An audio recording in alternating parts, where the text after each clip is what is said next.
Assalamualaikum warahmatullahi wabarakatuh.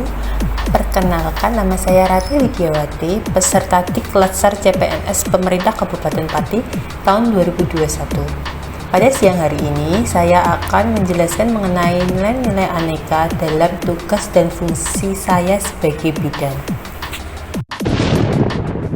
Kita sekilas review sebentar mengenai nilai-nilai dasar PNS. Menurut Undang-Undang Nomor 5 Tahun 2014 tentang Aparatur Sipil Negara, bahwa setiap aparatur sipil negara harus memiliki kompetensi yang di dalamnya menerapkan nilai-nilai dasar aparatur sipil negara yang disebut dengan aneka.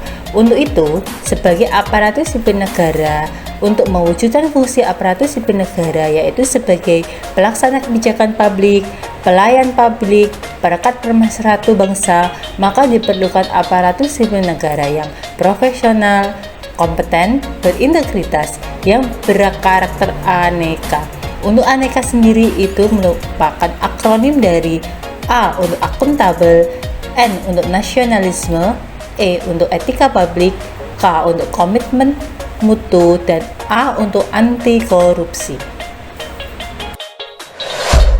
Nah, sekilas tentang aneka itu sendiri, kaitannya dengan tugas dan fungsi bidan. Karena saya sebagai seorang bidan, ada banyak kegiatan saya yang mengandung nilai aneka. Sebagai contoh adalah untuk kegiatan satu, yaitu melakukan pendidikan kesehatan kepada ibu hamil tentang komplikasi kehamilan.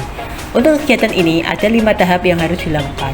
Yang pertama adalah melakukan konsultasi atau meminta persetujuan langsung atasan, dalam hal ini adalah kepala puskesmas, terkait kegiatan yang akan kita lakukan. Yang kedua, menentukan konsep pendidikan kesehatan yang akan kita lakukan.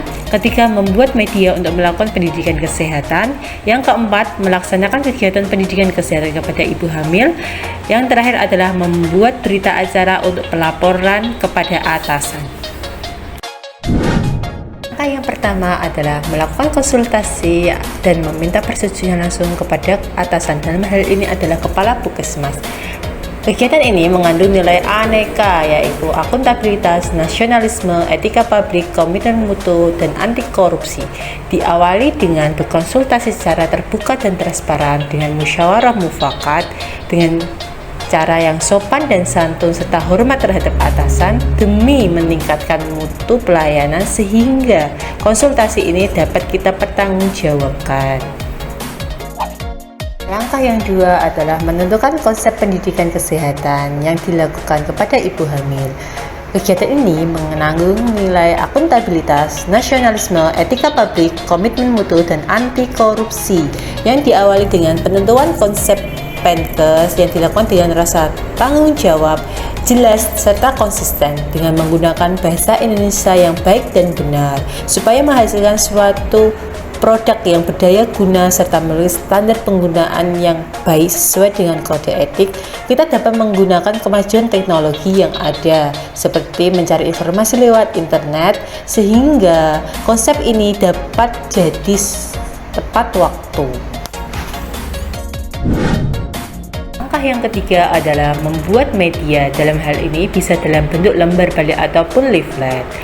Kegiatan ini mengandung nilai akuntabilitas, nasionalisme, etika publik, komitmen mutu, dan anti korupsi, yang dimulai dengan pembuatan media Penkes secara tanggung jawab, menggunakan bahasa Indonesia yang baik dan benar sehingga mudah dipahami, menghasilkan suatu produk yang berdaya guna memiliki standar yang baik, dan kita dapat berinovasi dalam pembuatan media sehingga mendukung peningkatan mutu, dan kerja keras untuk membuat pendidikan kesehatan sehingga dapat jadi tepat waktu.